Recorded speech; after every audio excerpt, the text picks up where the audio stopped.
Bom dia, amados irmãos, amadas irmãs.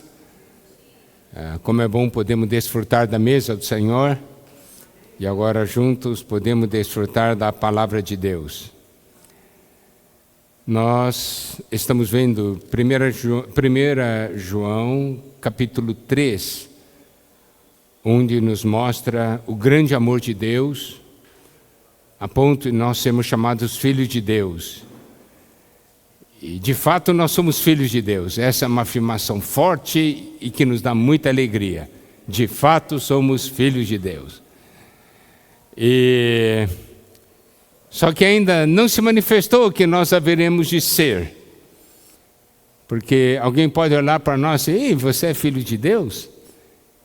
Claro, ele consegue ver alguma coisa, mas um dia, quando Cristo se manifestar, nós seremos manifestados com Ele. Daí o fato de nós sermos filhos de Deus será uma coisa irrefutável no que diz respeito à própria manifestação e o testemunho de todas as pessoas, porque eles verão, porque nós seremos semelhantes a Ele. Puxa, isso aqui é o futuro seu e o futuro meu, viu? É tão bom a gente saber que o nosso destino é sermos assim, semelhantes como Ele é, né? E nós vimos, nós seremos assim por quê? Porque nós nascemos de Deus. E essa vida que nasce de Deus, ela tem umas características. E nós, na última vez que tocamos 1 João capítulo 3, vimos que todo aquele que é nascido de Deus, né? Ele não ama o pecado, não tem um viver pecaminoso. Ele pode pecar, mas ele não tem um viver pecaminoso. Ele não quer o pecado. E isso é algo muito importante. Porque se nós permanecemos nele, essa vida de Deus em nós é uma vida que ama Deus e ama as coisas de Deus. E então o apóstolo João enfatiza muito, principalmente no versículo 9, ele diz, versículo 8 e 9, aquele que pratica o pecado procede do diabo, porque o diabo vive pecando desde o princípio. Para isso se manifestou o Filho de Deus, para destruir as obras do diabo. Todo aquele que é nascido de Deus não vive na prática de pecado, pois o que permanece nele é divina semente. Ora, esse não pode viver pecando porque é nascido de Deus. Então, amados irmãos, amadas irmãs, nós precisamos ver essa vida que recebemos de Deus é uma vida que não ama o pecado, não quer o pecado. Correto? E o versículo 10 diz: nisto são manifestos os filhos de Deus e os filhos do diabo. Todo aquele que não pratica justiça não procede de Deus, nem aquele que não ama a seu irmão. Aqui, João fala de algo prático. Que maneira os filhos de Deus são manifestados? De que maneira os filhos do diabo são manifestados? Esse versículo 10 nos mostra: aquele que pratica justiça e ama seu irmão, manifesta que é filho de Deus. E aquele que não pratica justiça e não ama seu irmão, é filho do diabo. Isso quer dizer o quê? Vive pela natureza pecaminosa. Não é alguém que vive pela natureza divina. Mas vamos ver aqui um ponto que é muito importante. A vida de Deus se manifesta em nós em dois aspectos, de acordo com o versículo 10. O Filho de Deus, ele manifesta que é filho de Deus pelo seu viver, porque ele pratica a justiça. As pessoas podem ver no viver dele a justiça. E o segundo ponto é: ele ama a seu irmão. Então, temos esses dois aspectos: justiça no viver e amor ao seu irmão. Justiça e amor. Esses dois caminham juntos. Não adianta eu ser alguém que pratica justiça, mas eu não amo, mas não tenho amor.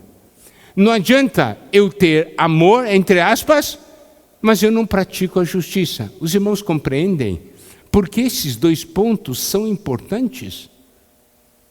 Tem o viver e existe ainda o amor, a justiça e o amor. Agora, hoje nós vamos abordar dos versículos 11 até o versículo 24, que toca nessa questão do amor. Versículo 11 diz: porque a mensagem que ouvistes desde o princípio é esta, que nos amemos uns aos outros. Nós sabemos que esse foi um mandamento que o Senhor Jesus deu, não é? Naquela última noite, ele diz: novo mandamento vos dou. Vos amemos uns aos outros, assim como eu vos amei. Então, ele lembra, a mensagem que ouviste desde o princípio é esta, que nos amemos uns aos outros. E agora, ele entra de uma maneira prática. No versículo 12 diz assim: não segundo Caim, que era do maligno e assassinou a seu irmão. Por que o assassinou? Porque as suas obras eram más e as de seu irmão justas. Então, baseado nos versículos 11 e 12, nós podemos ver o seguinte. No versículo 11, quando diz que a mensagem que ouviste desde o princípio é esta, que nós amemos uns aos outros, que somos pessoas que praticam a justiça e amamos porque nós temos a vida divina, isso mostra uma coisa: se tem dois irmãos, e esses dois irmãos são justos, é certo, é certeza que esses dois amarão um ao outro. Correto? Isso é certo. Agora, nós vimos aqui dois irmãos, Caim e Abel. Aqui diz: não segundo Caim, que era do maligno e assassinou a seu irmão. Por que o assassinou? Porque as suas obras eram más e as de seu irmão justas. Aqui ele mostra algo no viver entre dois irmãos. Vamos ver o que aconteceu, tá certo? Vamos ver o que aconteceu. Tá? Nós demos uma olhada agora em Gênesis, capítulo 4, versículo 2 diz: depois deu à luz a Abel, seu irmão. Abel foi pastor de ovelhas e Caim lavrador. Versículo 3: aconteceu que no fim de uns tempos trouxe Caim do fruto da terra uma oferta ao Senhor. Abel, por sua vez, trouxe das primícias do seu rebanho e da gordura deste. Agradou-se o Senhor de Abel e de sua oferta, ao passo que de Caim e de sua oferta não se agradou.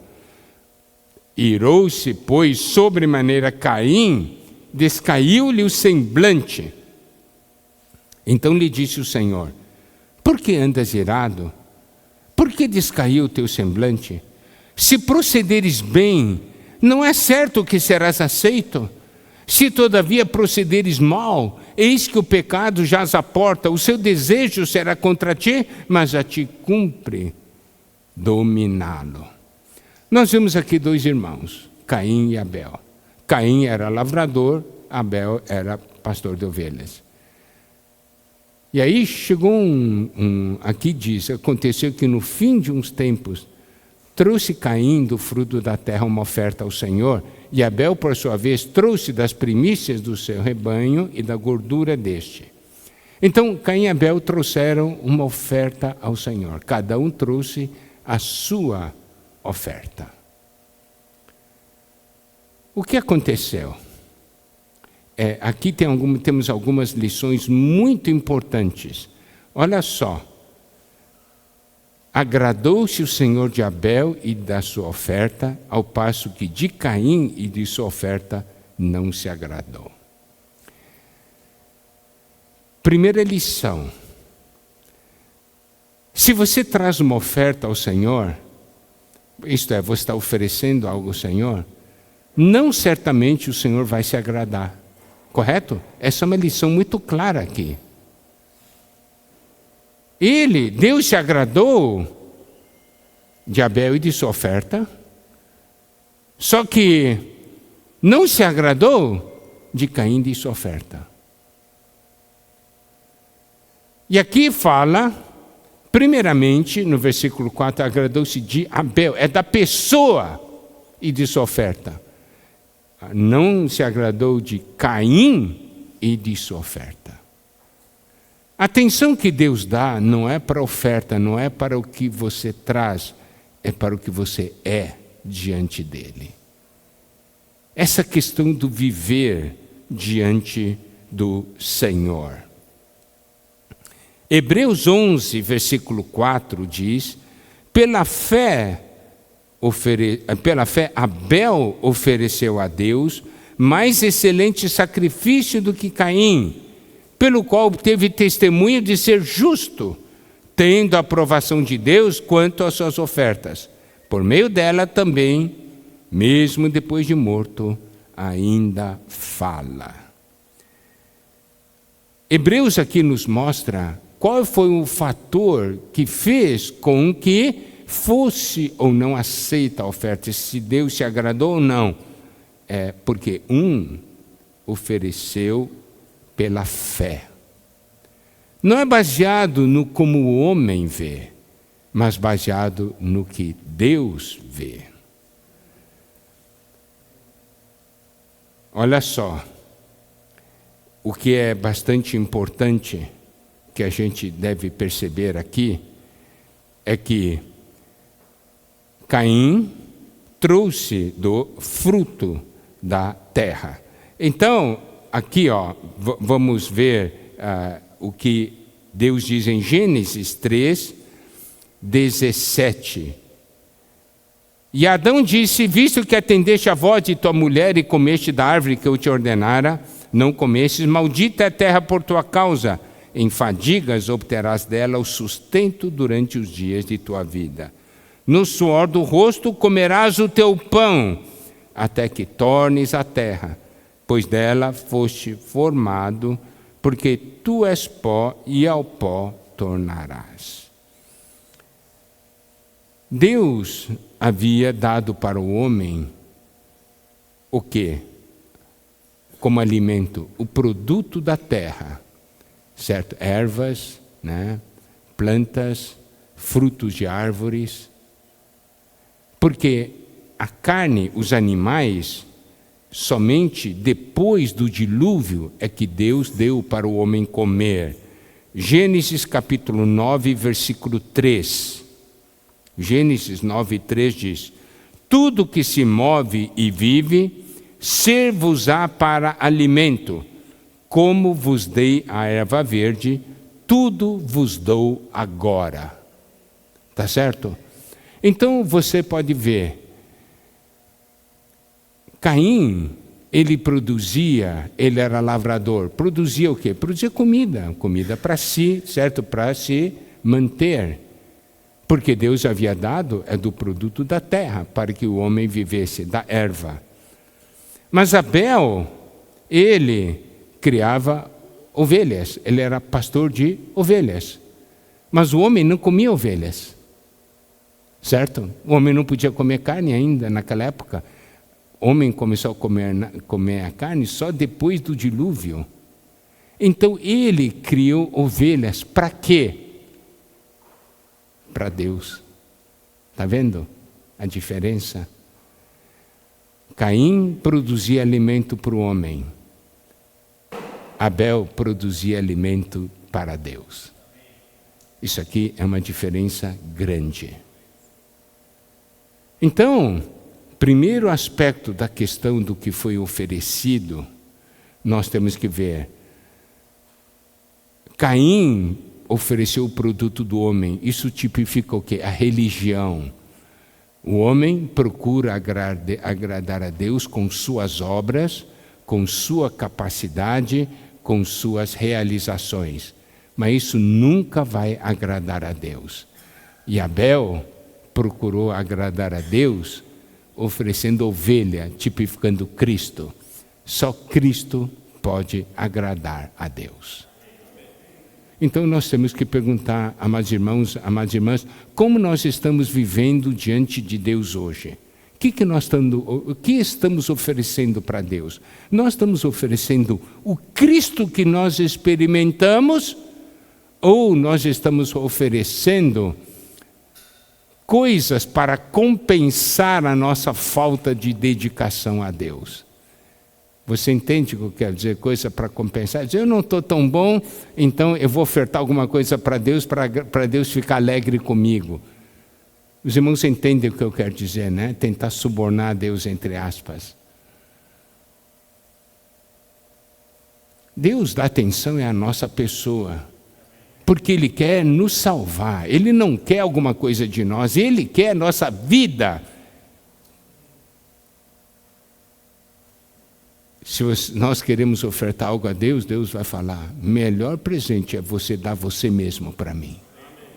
Mas você só pode dar você mesmo para mim por meio da obra da redenção de Cristo. Tá certo? Então, isso aqui é uma primeira lição. E aqui, a Bíblia, né, como nós vimos ali, que 1 João 3, né, 12 diz, não segundo Caim, que era do maligno e assassinou seu irmão. E por que o assassinou? Porque as suas obras eram más e as do seu irmão justas. Então Deus estava olhando o viver de Caim e estava olhando para o viver de Abel. Os dois trouxeram oferta. Mas o maior problema não estava ainda no que eles trouxeram, estava na pessoa deles. Os irmãos compreendem? E não é pelo fato de trazer uma boa oferta que Deus, então você trouxe uma boa oferta, então esse seu viver inadequado eu vou perdoar. Não é assim. Isso não funciona assim. Deus dá uma olhada. E aqui diz que as obras de Caim eram más e as do seu irmão justas. Agora, vamos ver, então, um pouco mais sobre essa realidade desses dois. Olha só, Abel trouxe a oferta, Caim também. Deus se agradou da oferta de Abel, não se agradou da oferta de Caim. E o que aconteceu então com Caim?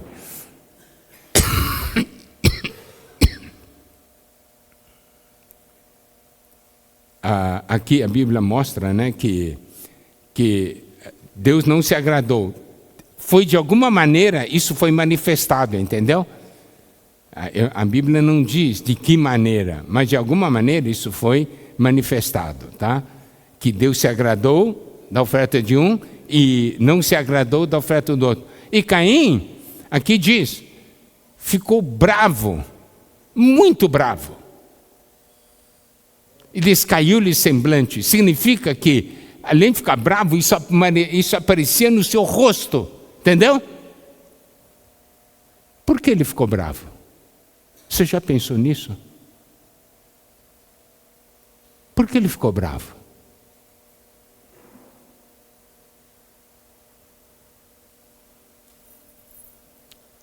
Deus fez essa pergunta para ele. Então lhe disse o Senhor, por que andas irado?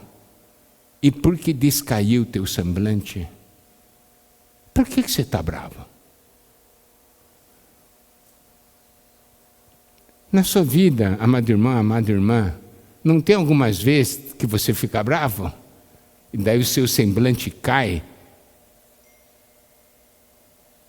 Daí Deus pergunta, por que você está bravo? Por quê? Por que descaiu o teu semblante? Olha o versículo 7, o que Deus diz, se procederes bem, não é certo que serás aceito? Então você pode ver que Deus falou para Caim, eu sei que você está bravo, na verdade, porque a sua oferta não foi aceita. Mas se procederes bem, não é certo que serás aceito. Se você fizer as coisas segundo eu lhe ordenei, você não será aceito? Claro que será. Ora, se todavia procederes mal, como você tem feito, eis que o pecado jaz à porta. Aqui o Senhor desvenda as situações. Você fez algo inadequado. E o pecado ali está junto à sua porta. Está ali junto, jaz à porta. E o seu desejo será contra ti. O desejo desse pecado será contra você. Para destruí-lo. Mas a ti cumpre dominá-lo. Quando você está bravo, você não começa a imaginar mil e uma coisas ruins? Não que vá mil e uma coisas ruins que você quer fazer com outro, porque está bravo. Isso é o pecado ali à porta, querendo controlá-lo. Aqui diz, a ti cumpre dominar. Não deixe ele tomar conta. Não deixe esse sentimento tomar conta. Mas o que Caim fez? Ele deixou esse sentimento tomar conta dele. Ele não devia ter se arrependido. Se a oferta dele não foi aceita, ele não deveria ir diante do Senhor e falar, Senhor, por que você não aceitou? Me ilumina. Diga para mim por que você não aceitou essa minha oferta. Tem alguma coisa inadequada em mim? Essa não deveria ser a atitude? Deus perguntou para ele, por que está irado? Por que descaiu o teu semblante? Se procederes bem, não é certo que serás aceito? Isso quer dizer o quê? É porque você não tem feito as coisas adequadas. Por isso que não foi aceito.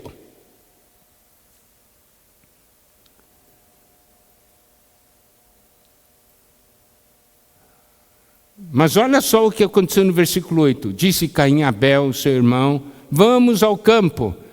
Estando eles no campo, sucedeu que se levantou Caim contra Abel, seu irmão, e o matou. Por que Caim matou Abel? Por quê? Ciúmes? Isso é motivo para matar?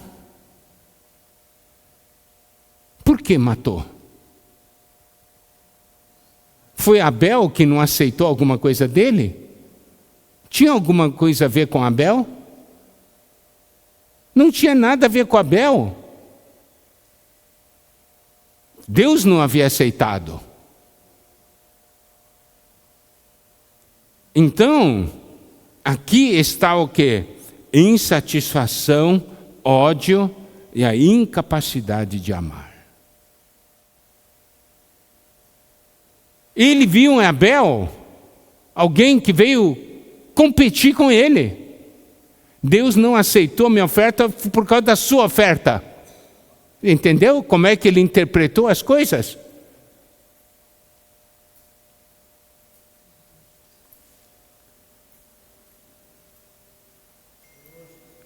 Então, ele tinha um ódio no interior. Não era amor. Mas isso aqui foi porque ele foi alimentando esse sentimento. Aqui diz que o pecado jazia à porta, e o desejo do pecado seria contra ele, e ele tinha que dominar. Dominou? Não. Ele se deixou levar. Ele não foi à presença de Deus. E agora, o que nós precisamos também observar. Versículo 9. Disse o Senhor a Caim, onde está Abel, teu irmão? Ele respondeu, não sei.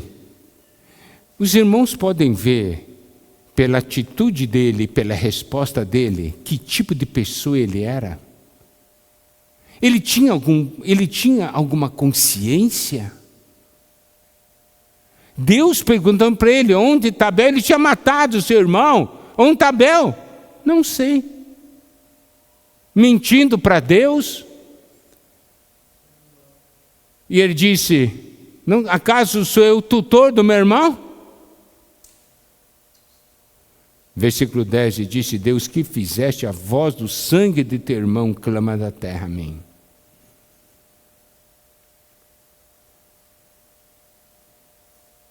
Olha só, atitude de Caim foi contra Abel, seu irmão, porque Deus tinha aceitado a oferta de Abel e não tinha aceitado a sua oferta. Ele viu em seu irmão um competidor. Ele não viu o erro próprio. Agora, essas coisas são importantes. Por quê? Porque voltando para 1 João capítulo 3, fala o seguinte, irmãos, voltando agora para o versículo 13, irmãos, não vos maravilheis se o mundo vos odeia. Aqui mostra, o mundo odiar você é um natural, é algo óbvio. O mundo odiou o Senhor, né? E o mundo vai odiar você porque você é nascido de Deus. Isso, João já havia mostrado nos versículos anteriores. Mas irmão odiar você, isso não é normal. O mundo odiar, sim. Irmão odiar, não. Agora, olha só, versículo 14. Nós sabemos que já passamos da morte para a vida, porque amamos os irmãos. Aquele que não ama, permanece na morte. Essa questão de Caim e Abel, nós vamos falar um pouco mais ainda daqui à frente, na frente você vai ver, é uma coisa que ilustra bem o problema que nós enfrentamos no dia a dia, na questão da convivência com os irmãos. Nós sabemos que já passamos da morte para a vida, porque amamos os irmãos. Aqui tem algo muito interessante. A tendência do mundo natural é passar da vida para a morte, não é isso? Esse é todo homem, passa da vida para a morte. E aqui usa uma expressão, passar da morte para a vida. Significa quando nós cremos no Senhor, não é isso? Nós passamos da morte para a vida, andamos o caminho inverso. Só que, como eu sei que eu já passei da morte para a vida? Porque agora eu amo os irmãos. Antigamente, né, é o que testemunho de muitos irmãos. Aquela pessoa vem de novo, aquele crente, vem falar de Jesus para mim, né? Não podia ver. Mas depois que convertia, né, o que acontecia? Oh, que bom que aquele irmão veio. Mudou, não é? Ele agora ama. É uma prova de que passou da morte para a vida. Então, amar o irmão é a prova de que você nasceu de novo, você passou da morte para a vida. Agora, aquele que não ama permanece na morte. Agora, indo para o aspecto prático ligado a Caim e Abel, versículo 15. Todo aquele que odeia seu irmão é assassino. Ora, vós sabeis que todo assassino não tem a vida eterna permanente em si. Aqui vamos fazer uma aplicação que é muito importante. Olha só, o mundo nos odiar, né? O inimigo, Satanás nos odiar porque somos do Senhor, é algo natural. Olha só, eu vou ler aqui um versículo, né? 2 Timóteo 3,12. Ora, todos quantos querem viver piedosamente em Cristo Jesus serão perseguidos. Certo? Mas irmão, odiar irmão, isso não é normal, isso não deve acontecer. E aqui fala daí sobre assassino. Quando você está bravo com o irmão, você quer matá-lo, entre aspas. Claro, você não vai pegar uma faca ou um revólver. Mas, lembra o que está escrito em Mateus 5, versículos 21 a 22. Ouvistes que foi dito aos antigos: não matarás, e quem matar estará sujeito a julgamento. Eu, porém, vos digo que todo aquele que sem motivo se irar contra seu irmão estará sujeito a julgamento. E quem proferir um insulto a seu irmão estará sujeito a julgamento do tribunal. E quem lhe chamar tolo estará sujeito ao inferno de fogo. Você fica bravo com o irmão, odiar um irmão, isso é algo pequeno ou é algo muito sério? Olha só, João diz, todo aquele que odeia seu irmão é assassino. Claro, que não quer dizer o assassino no sentido de matar a pessoa fisicamente, mas espiritualmente, na essência, é a mesma coisa. Olha só, o que significa que ele é um assassino? Você odeia esse irmão, você diz assim, desaparece da minha frente, nunca mais quero vê-lo. O que significa nunca mais quero vê-lo? Morra, desapareça. Você entendeu? Os irmãos entendem o que eu quero dizer?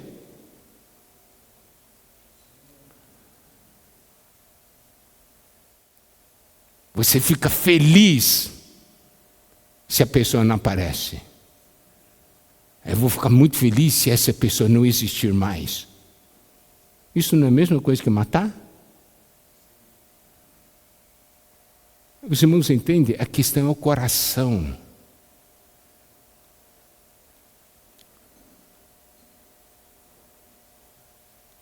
Você diz, eu não sou assim não. Quando nós estamos em nós mesmos, nós somos assim. No velho homem somos assim.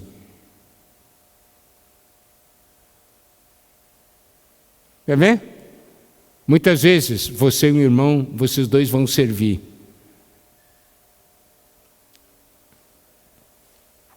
Daí os irmãos têm duas maneiras, tem a sua maneira e tem a maneira do irmão.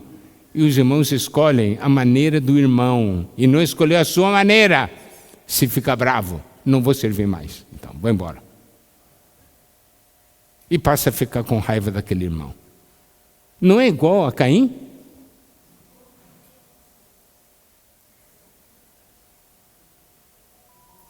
Esse que é o problema. É você querer matar irmão. Mas olha só o versículo 16, que palavra maravilhosa. Nisto conhecemos o amor, que Cristo deu a sua vida por nós e devemos dar a nossa vida pelos irmãos. Esse aqui é o contrário de matar.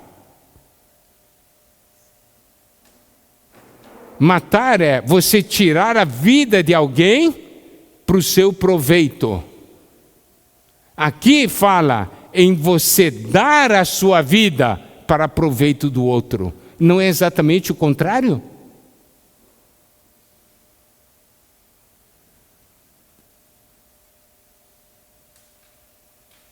O que é? Nisto conhecemos o amor. Tá? Nós precisamos entender o seguinte. Uma coisa, é muito difícil definir o que é o amor. Mas aqui mostra como você conhece que o amor está envolvido. Aqui diz, Cristo deu a sua vida por nós. Um servo de Deus uma vez disse o seguinte, você olhando para a natureza, você sente o poder de Deus, né? Como Deus é grande. Você compreende um pouquinho que o amor de Deus preparou tudo isso para você, mas você verdadeiramente conheceu o amor de Deus quando conheceu que Cristo morreu por você. Não foi? Foi aí que você experimentou pela primeira vez o que é amor. Porque Cristo deu a sua vida.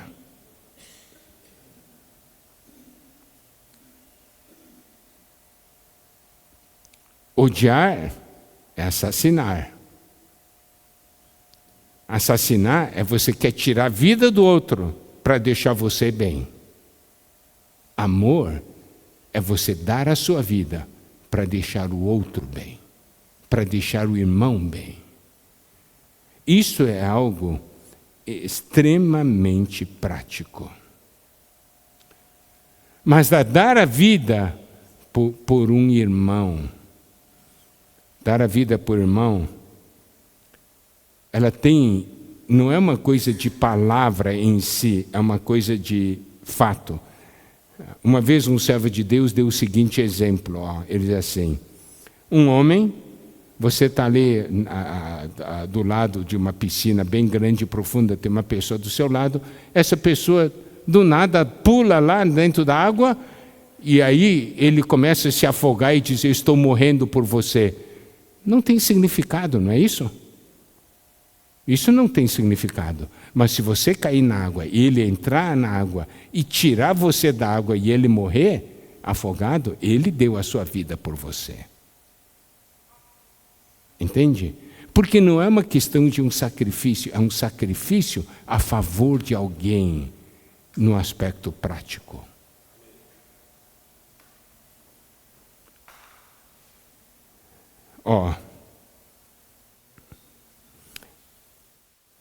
Quando nós estamos dando nossa vida pelos irmãos, qual é o sentimento que nós temos? Porque existe um amor pelos irmãos, ou por um irmão. Aqui existe um espírito de sacrifício. Interiormente você sente, eu estou morrendo, mas ele está ganhando vida. Tá. Esse é um versículo, olha, tem um versículo, 2 Coríntios 4, versículos 11 e 12, que diz, porque nós que vivemos somos sempre entregues à morte por causa de Jesus, para que também a vida de Jesus se manifeste em nossa carne mortal, de modo que em nós opera a morte, mas em vós a vida. Eu estou sentindo como se eu estivesse morrendo, pouco a pouco, no meio dessa situação, mas é a favor do irmão, é para que ele ganhe vida.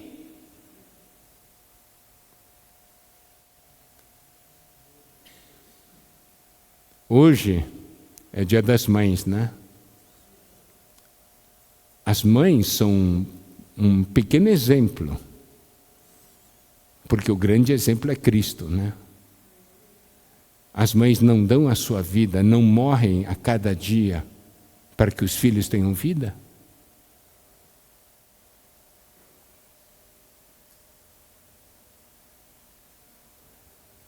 Isso quer dizer, eu digo não para mim, para que os outros ganhem o sim. Isso aqui é uma lição muito grande, isso só a vida divina pode fazer isso se manifestar na nossa vida. Então, no relacionamento com o irmão, por exemplo, eu briguei com o Maurão. Eu tenho duas saídas. Briguei com ele.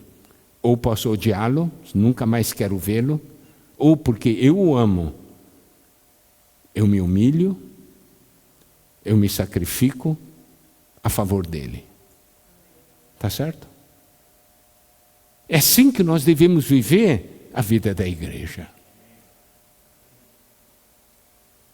Por isso que diz, nisso conhecemos o amor que Cristo deu a sua vida por nós e devemos dar a nossa vida pelos irmãos. Ora, aquele que possui recursos deste mundo e vir a seu irmão padecer necessidade, fechar-lhe o seu coração, como pode permanecer nele o amor de Deus? Então aqui João também mostra, você vê a necessidade de alguém, mas você fecha o seu coração, você não abre, você fecha. Daí diz, como pode permanecer nele o amor de Deus? Vida da igreja é nós olharmos para as necessidades dos outros. Filipenses capítulo 2, versículos 3 e 4. Nada façais por partidarismo ou vanglória, mas por humildade, considerando cada um os outros superiores a si mesmo. Não tenha cada um em vista o que é propriamente seu, senão também cada qual o que é dos outros. Isso está no mesmo espírito, está vendo? É a mesma essência do que Paulo está dizendo. Daí o versículo 18, filhinhos, não amemos de palavra, nem de língua, mas de fato e de verdade. Falar é fácil. Mas que Deus está olhando não é o que nós falamos, não é o que a nossa língua diz, mas Deus dá atenção ao fato e à verdade. E essa questão do amor é uma questão muito prática. E João detalha isso para nós. E mostra que nós não devemos tomar o caminho de Caim. Nós dois, eu e mais um irmão, por exemplo, nós servimos o Senhor juntos, e se ele foi aceito por Deus e a parte dele foi boa, eu não devo sentir inveja, eu devo me alegrar com a porção dele e eu devo aprender, para que da próxima vez, eu possa participar de uma maneira mais adequada. É esse tipo de coração. Não devemos, nas coisas ligadas a Deus, ter uma situação como de Caim. Ele mata seu irmão, mente para Deus ainda. Quer dizer, o viver dele não tinha nada a ver com as coisas de Deus. Por isso que ali em Gênesis, ali diz de uma maneira muito clara que Deus se agrada primeiro da pessoa e depois da oferta. Que essas palavras de 1 João, que mostra o que é a nossa vida nessa comunhão divina, como essa vida de Deus se manifesta em nós, possa mudar nosso viver, possa mudar o nosso relacionamento, e possamos daí compreender o que Paulo disse, Em nós opera a morte, mas em vós a vida. Amém? Que o Senhor nos abençoe, possamos tornar isso fato e verdade em nosso viver. Amém.